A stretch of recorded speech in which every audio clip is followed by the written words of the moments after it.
श्री शिवाय नमस्तुभ्यम। हर हर महादेव। दोस्तों, आप सभी लोग जानते हैं कि 27 जनवरी 2025 यानी सोमवार को पड़ रही है माघ महीने की प्रदोष तिथि और इस दिन मासिक शिवरात्रि व्रत भी रखा जाएगा। और दोस्तों, ये वो तिथि है जो माघ महीने में पड़ने वाली सबसे बड़ी तिथि है, क्योंकि यह सोमवार के दिन पड़ रही है और इसका बहुत ही बड़ा और विशेष महत्व होता है।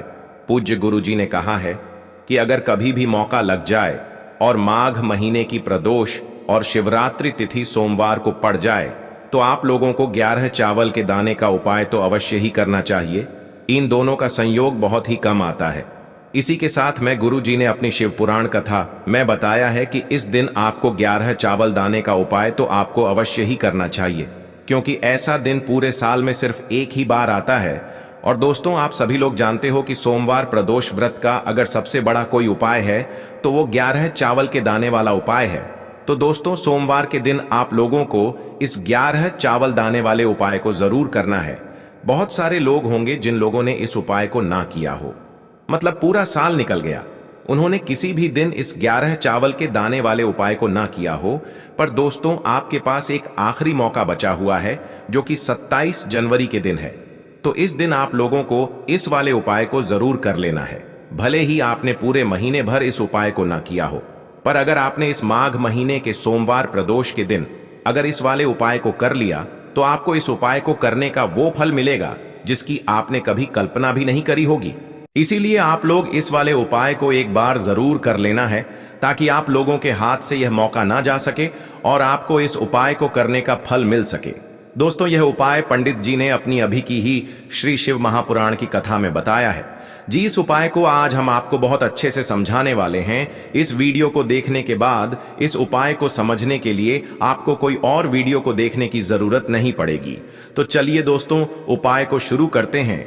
देखिए, यह इस माघ महीने के सोमवार प्रदोष के दिन यह इतना खास होता है, इतना महत्वपूर्ण होता है। देखा गया है कभी कभी बड़े बड़े पूजा पाठ अनुष्ठान से जो मनोकामना पूर्ण नहीं होते, वो माघ महीने के सोमवार के दिन एक छोटे से उपाय करने से ही आपकी मनोकामना पूर्ण हो जाती है। और बहुत सारे लोगों ने इस उपाय को किया भी है और उनको इस उपाय को करने का फल भी जरूर मिला है। अगर आप लोग भी इस उपाय को करना चाहते हैं तो आप इस उपाय को पहले अच्छे से समझ लेना, सुन लेना, उसके बाद करना। आपको इस उपाय का फल जरूर मिलेगा और इस उपाय को कर लेने से आपके घर में चाहे किसी भी प्रकार की दुख और समस्या क्यों ना चल रही हो, आपको उसका कारण भी नहीं पता है कि भाई यह समस्या किस कारण से चल रही है। उसका कुछ भी कारण हो सकता है, जैसे पितृदोष हो सकता है या किसी भी तरह का मंगल दोष भी हो सकता है। तो इस दिन आप लोगों को यह वाला उपाय कर लेना है। ये एक ऐसा उपाय है जिस उपाय को अगर किसी विशेष दिन पर किया जाए तो भाई उस विशेष दिन का जो है वह तो हमें मिलता ही मिलता है, पर हमने उस दिन पर इस उपाय को किया है तो हमें उससे भी बड़ा फल मिलता है और फल बहुत जल्दी मिलता है, क्योंकि आप इस उपाय को बहुत ही बड़े और विशेष दिन पर कर रहे हो। तो चलिए अब उपाय के बारे में बात करते हैं। लेकिन उससे पहले आप लोगों को यह जानना आवश्यक है कि आखिर यह उपाय किस समय करना है, किसको करना है और कैसे करना है। तो चलिए हम आगे आपको वीडियो में एक एक करके बता देते हैं। लेकिन उससे पहले अगर आप लोग हमारे चैनल पर पहली बार आए हैं या फिर मेरी आवाज आज पहली बार सुन रहे हैं तो हमारे चैनल को सब्सक्राइब जरूर कर लेना और इस वीडियो को लाइक करके कमेंट बॉक्स में श्री शिवाय नमस्तुभ्यम ओम नम शिवाय जरूर टाइप कर देना। तो दोस्तों, इस 11 चावल के दाने वाले उपाय को हमें इस सोमवार प्रदोष व्रत के दिन कैसे करना है, किसको करना है, किस समय करना है और कहां पर करना है, ये सारे सवालों के जवाब आपको इस वीडियो में मिल जाएंगे। और जो ये वीडियो देखेगा भाई, उसको 11 चावल के दाने वाला उपाय जरूर करना चाहिए, क्योंकि इस दिन एक चावल के दाने का भी बहुत ही बड़ा और विशेष महत्व होता है। और जब बात आ जाए 11 चावल के दाने की तो ये सोने पे सुहागा वाली बात हो जाती है और ये एक बहुत ही बड़ा उपाय हो जाता है इस सोमवार प्रदोष व्रत का। तो अब दोस्तों, इस 11 चावल के दाने वाले उपाय को आखिर करना किसको है, सबसे पहले हम लोग वो बात जान लेते हैं। तो देखो, घर की जो बड़ी माताएं बहनें होती हैं, उन माताओं बहनों में से कोई भी एक बड़ी माता बहन इस वाले उपाय को कर सकती है। और दोस्तों, अगर आप चाहें तो अपने घर में से सभी सदस्यों को भी इस उपाय को करवा सकते हैं। अगर किसी व्यक्ति की खुद की कोई मनोकामना है, खुद की कोई दुख और परेशानी है जो कि वह अपने लिए ही करना चाहता है इस वाले उपाय को, तो वह खुद अपने लिए भी कर सकता है। बाकी अगर कोई घर में से ऐसा है जो कि अपने पूरे घर परिवार की सुख और शांति के लिए ये वाला उपाय करना चाहता है तो भाई वह भी कर सकता है, उसमें भी कोई दिक्कत वाली बात नहीं है। कहने का मतलब यह है कि इस उपाय को हर एक सदस्य भी कर सकता है और पूरे घर परिवार के सदस्य के लिए घर की बड़ी माताओं बहनों में से कोई एक माता बहन भी कर सकती है। माताएं बहनें अगर घर में उपस्थित न हो या वो यह वाला उपाय न कर पा रही हो तो फिर घर का कोई बड़ा सदस्य भी इस 11 चावल के दाने वाले उपाय को कर सकता है, चाहे फिर वह पुरुष ही क्यों ना हो, उसमें कोई भी दिक्कत वाली बात नहीं है। अब दोस्तों, इस 11 चावल के दाने वाले उपाय को हमें करना कहां पर है? हमें इसे शिव जी के मंदिर में जाकर करना है। बहुत सारे लोग प्रश्न करते हैं हर एक उपाय को करते समय क्या हम इस उपाय को घर पर कर सकते हैं? तो इस वाले उपाय को आप घर पर नहीं कर सकते हो। इस वाले उपाय को करने के लिए आपको शिव जी के मंदिर ही जाना पड़ेगा। उसके बाद में दोस्तों जो अगला प्रश्न निकल कर आता है वो यह आता है इस उपाय को लेकर कि आखिर इस उपाय को हमें किस समय करना है, सुबह के समय करना है कि शाम के समय करना है? तो देखो, इस वाले उपाय को आप लोग सुबह के समय भी कर सकते हो और शाम के समय प्रदोष काल में भी कर सकते हो। अब अगर आप पूछो कि भाई सबसे उत्तम समय कौन सा रहेगा इस 11 चावल के दाने वाले उपाय को करने का, तो हम आपसे बस यही कहेंगे कि इस उपाय को आप सुबह के समय करेंगे तो ज्यादा बेहतर होगा। बाकी अगर प्रदोष काल शाम के समय भी करेंगे तो भी अच्छा होगा, उसमें कोई भी दिक्कत वाली बात नहीं है। तो अब दोस्तों जो अगली सबसे बड़ी और महत्वपूर्ण बात आती है वो यह आती है कि सुबह अगर हम उपाय को करेंगे तो हमें कितने बजे से लेकर कितने बजे तक के बीच में करना है, और शाम के समय प्रदोष काल में करेंगे तो हमें कितने बजे से लेकर कितने बजे के बीच में करना है।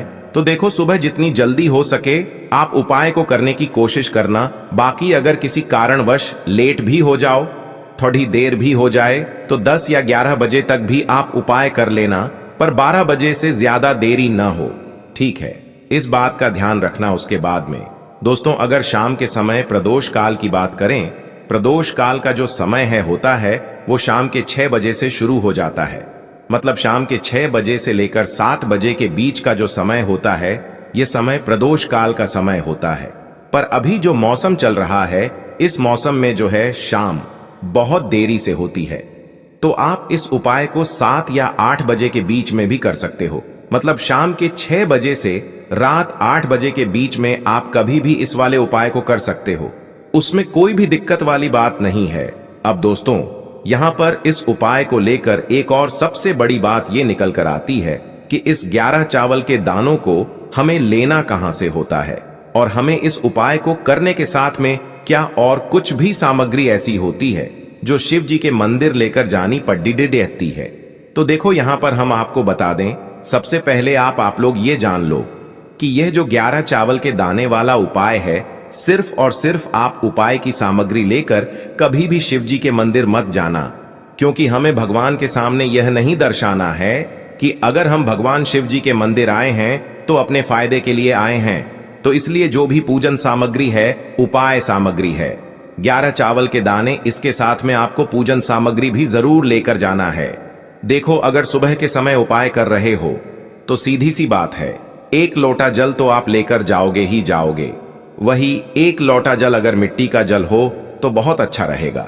मिट्टी का जल कैसे बनाया जाता है इसके लिए हमने पहले से बहुत सारी वीडियोस बना दी है। आपके पास इस दिन एक आखिरी मौका रहेगा मिट्टी का जल शिव जी पर चढ़ाने का और उपाय को करने का। बहुत बड़ा आपको इस दिन फल मिलेगा, तो इसलिए इस दिन हो सके तो भाई मिट्टी का जल चढ़ाना, तो अपने साथ में कम से कम 1 लोटा जल तो आपको लेकर जाना ही जाना है। अगर मिट्टी का जल नहीं है तो घर का जल भी आप इस्तेमाल कर सकते हो।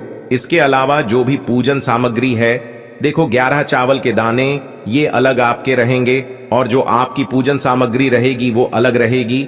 पूजन सामग्री में आप जो भी चीज लेकर जाना चाहे वो लेकर जा सकते हैं, उसमें कोई भी दिक्कत वाली बात नहीं है। वहीं अगर हम बात करें शाम के समय की, तो शाम के समय शिव जी पर जल नहीं चढ़ता है। इसीलिए शाम के समय आप लोग एक दीपक तैयार कर लें, जो कि गोल बत्ती का आटे का शुद्ध देसी गाय का घी का होगा, है ना। इस बात का आप लोगों को ध्यान रखना है और इस दीपक को आपको घर से जलाकर नहीं लेकर जाना है, भगवान शिव जी के मंदिर में जाकर ही जलाना है। इस बात का भी आप लोगों को ध्यान रखना है। अब दोस्तों, यहां पर हमें इस बात को समझना है कि यह 11 चावल के दाने हमें लेना कहां से है।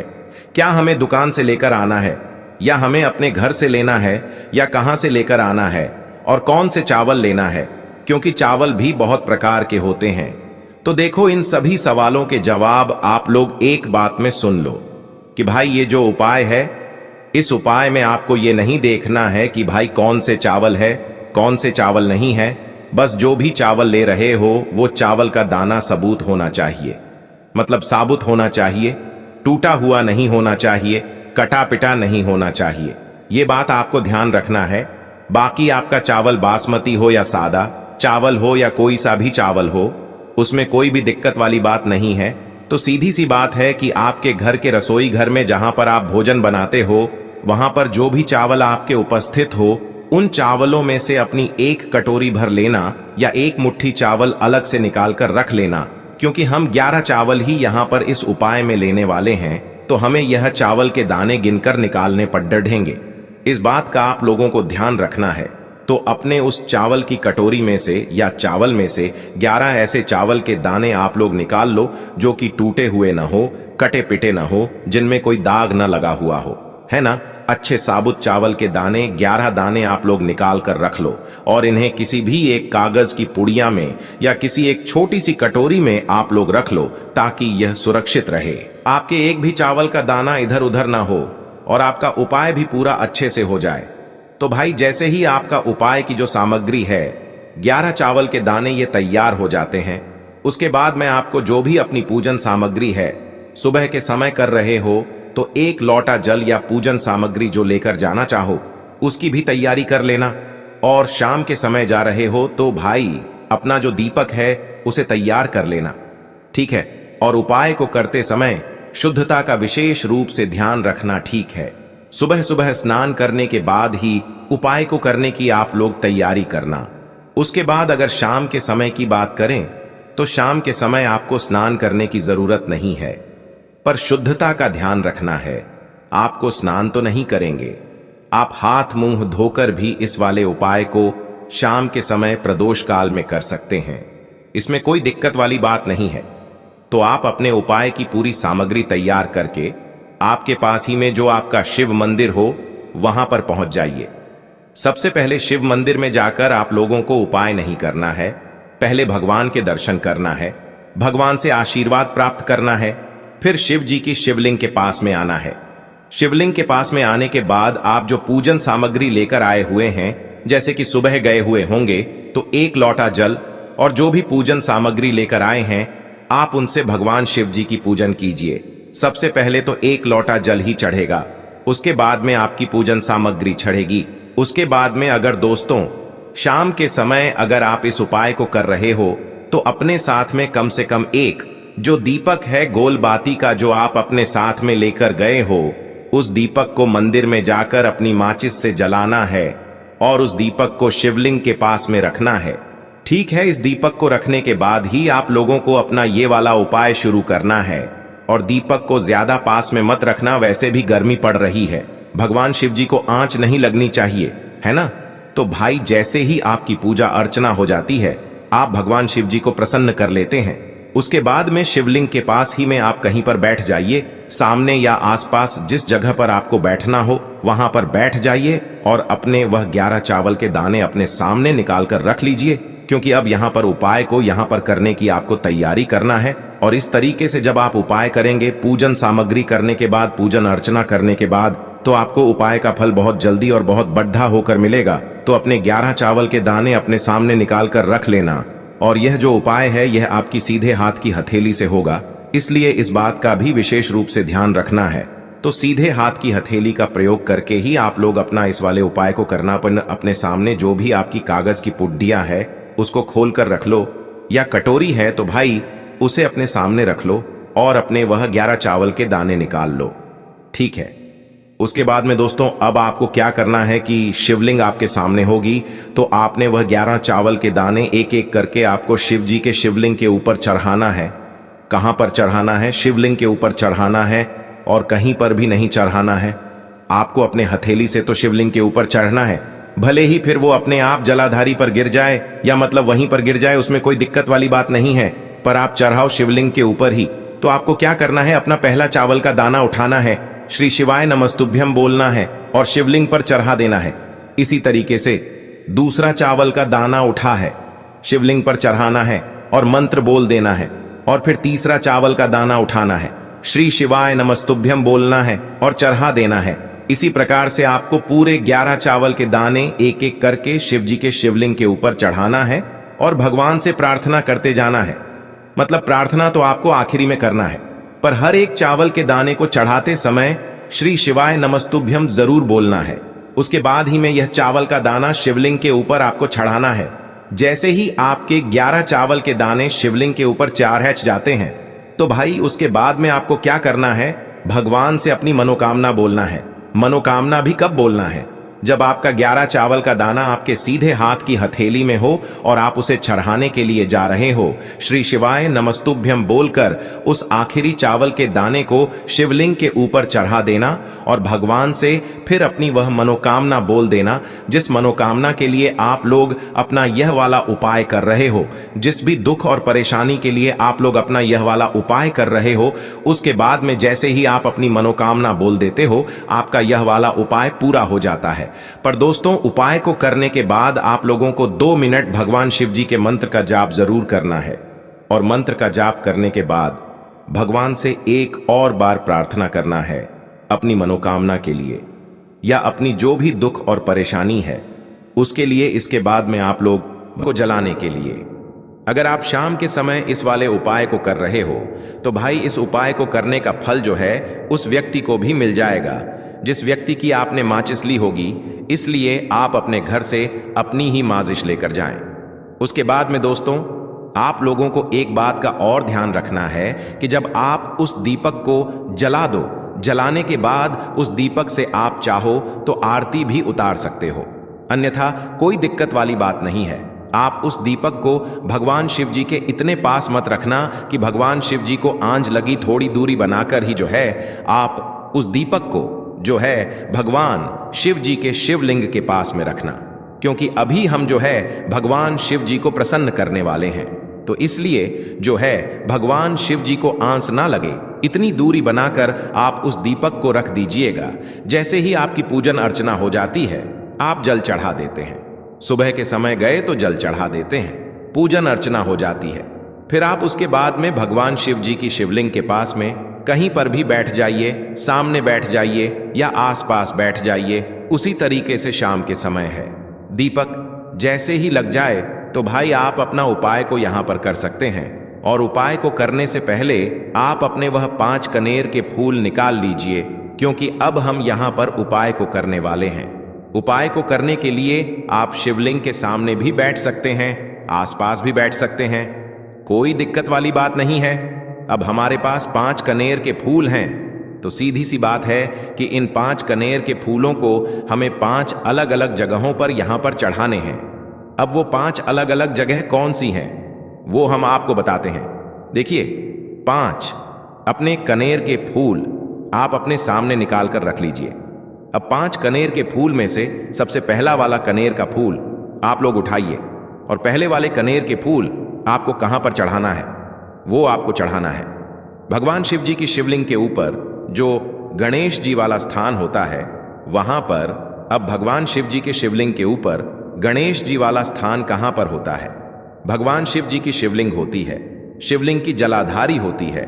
जलाधारी का जो राइट हैंड साइड होगा, मतलब शिवलिंग की तरफ से खड़े होकर देखना कि भगवान शिव जी का सीधा हाथ कौन सा है, राइट हैंड साइड कौन सा है। उस राइट हैंड साइड पर आपको ये पहले नंबर का कनेर का फूल समर्पित करना है, और जो फूल का खिला हुआ भाग होगा ना, वो शिवलिंग की तरफ करके ही आप लोग जो है इस पहले नंबर के फूल को भगवान गणेश जी वाले स्थान पर समर्पित करना, जलाधारी के राइट हैंड साइड पर। अब दोस्तों, निकाल लेना अपना दूसरे नंबर का कनेर का फूल अब दूसरे नंबर के कनेर के फूल को आपको कहां पर समर्पित करना है या आपको समर्पित करना है?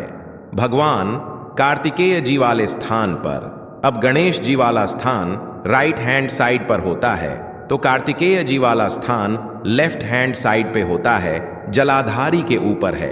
तो जलाधारी के ऊपर जो लेफ्ट हैंड साइड का जो हिस्सा है वहां पर कार्तिकी जी के स्थान है। तो इस दूसरे नंबर के फूल को आप वहां पर समर्पित कर देना और भगवान से प्रार्थना कर लेना, और फूल का खिला हुआ भाग शिवलिंग की तरफ ही होना चाहिए। अब बात आती है तीसरे कनेर के फूल की। तो तीसरे कनेर के फूल को भी आपको लेना है, और इस तीसरे कनेर के फूल को आपको माता अशोक चंद्र जी वाले स्थान पर समर्पित करना है। अब ये माता अशोक चंद्र जी का स्थान कहां पर होता है दोस्तों? ये जो स्थान होता है ये जलाधारी के बिल्कुल बीचों बीच में होता है। आपने पहला फूल भगवान गणेश जी वाले स्थान पर चढ़ाया, दूसरा फूल कार्तिकी जी वाले स्थान पर चढ़ाया। अब ये तीसरा फूल जो है इन दोनों फूलों के बीचों बीच चढ़ेगा, मतलब जहां पर माता अशोक सुंदर जी का स्थान होता है, खिला हुआ भाग शिवलिंग की तरफ करके ही जो है इस तीसरे नंबर के फूल को आप समर्पित कर देना माता असक चंदी वाले स्थान पर। अब बात आती है चौथे नंबर के फूल की। तो दोस्तों जो चौथे नंबर का फूल होगा ये आप लोगों को कहां पर समर्पित करना है? ये आप लोगों को समर्पित करना है भगवान शिव जी की शिवलिंग के ऊपर जो एक पात्र टंगा हुआ होता है जिससे बूंद बूंद करके जल टपकता है, जिसके अंदर शिव जी की 5 बेटियों का स्थान होता है, जया विष हरा शामली बारी दौतली और देव। उस पात्र के अंदर जो है आप लोगों को क्या करना है? ये चौथे नंबर के फूल को समर्पित करना है। अगर किसी कारणवश आपका वह पात्र जो है शिवलिंग के ऊपर जो पात्र टंग हुआ होता है जिससे बूंद बूंद करके जल टपकता है, वह पात्र उपस्थित ना हो, तो वह आपको क्या करना है कि शिव जी की 5 बेटियों का नाम लेकर जया विष हरा शामली बारी दौतली और देव का नाम लेकर जो है इस चौथे नंबर के फूल को आपको जलाधारी के ऊपर ही कटी शिवलिंग का जो कटी भाग होता है, मतलब जलाधारी के ऊपर ही जो भाग होता है वहां पर समर्पित कर देना इस चौथे नंबर के फूल को। उसके बाद में दोस्तों बात करते हैं आखिरी नंबर के 5वें नंबर के फूल को, जो कि आखिरी फूल है हमारा। इस 5वें नंबर के फूल को आपको क्या करना है? अगर आपके जिस मंदिर में आप गए हो वहां पर अगर त्रिशूल लगा हुआ है तो भाई त्रिशूल का एक मध्य भाग होगा, जहां से वो त्रिशूल के 3 भाग निकले हुए होंगे, तो आपको वो त्रिशूल का एक मध्य भाग देख लेना है। उस मध्य भाग पर आपको इस 5वें नंबर के कनेर के फूल को छुआ है, स्पर्श कराना है, और स्पर्श कराने के बाद इस 5वें नंबर के फूल को आपको क्या करना है? भगवान शिव जी की शिवलिंग के ऊपर समर्पित कर देना है। अब दोस्तों अगर वह जो है त्रिशूल ना भी हो आपके मंदिर में उपस्थित, तो आप सीधा सीधा ये जो 5वें नंबर का कनेर का फूल है या भगवान शिव जी की शिवलिंग के ऊपर समर्पित कर देना। बस ध्यान इस बात का रखना कि जो खिला हुआ भाग है फूल का वो सामने की तरफ होना चाहिए, जलाधारी की तरफ होना चाहिए, और डंडी का जो भाग है वो शिवलिंग के पीछे की तरफ होना चाहिए फूल की। तो इस बात का आप लोगों को ध्यान रखना है। जैसे ही आप लोग को ये 5 फूल समर्पित कर देते हैं, वहीं पर भगवान शिव जी के शिवलिंग के पास में बैठकर जो है हाथ जोड़कर विनती कर कर अपनी वह मनोकामना बोलना, जिस मनोकामना के लिए आप लोग यह वाला उपाय कर रहे हो, अपनी वह दुख और समस्या बोलना जिसके लिए आप लोग अपना ये वाला उपाय कर रहे हो। अपनी किसी भी एक मनोकामना के लिए ये वाला उपाय करना। 2-3 मनोकामना एक साथ मत बोलना, कोई भी एक मनोकामना बोल देना अपने 5वें नंबर के फूल को चढ़ाने के बाद, और चढ़ा दो तो भाई 2 मिनट भगवान शिव जी के नाम का जाप कर लेना। उसके साथ में दोस्तों आपका ये उपाय यहाँ पर पूर्ण हो जाता है और आप अब भगवान शिव जी के दर्शन करके उनको धोख देकर अपने घर पर वापस जा सकते हो। इसी के साथ में दोस्तों इस उपाय को करने से आपको बहुत ही बड़ा फल मिलेगा। आपकी मनोकामना बहुत ही जल्दी पूर्ण होगी और आपको इस उपाय को करने का फल भी बहुत ही बड़ा होकर मिलेगा।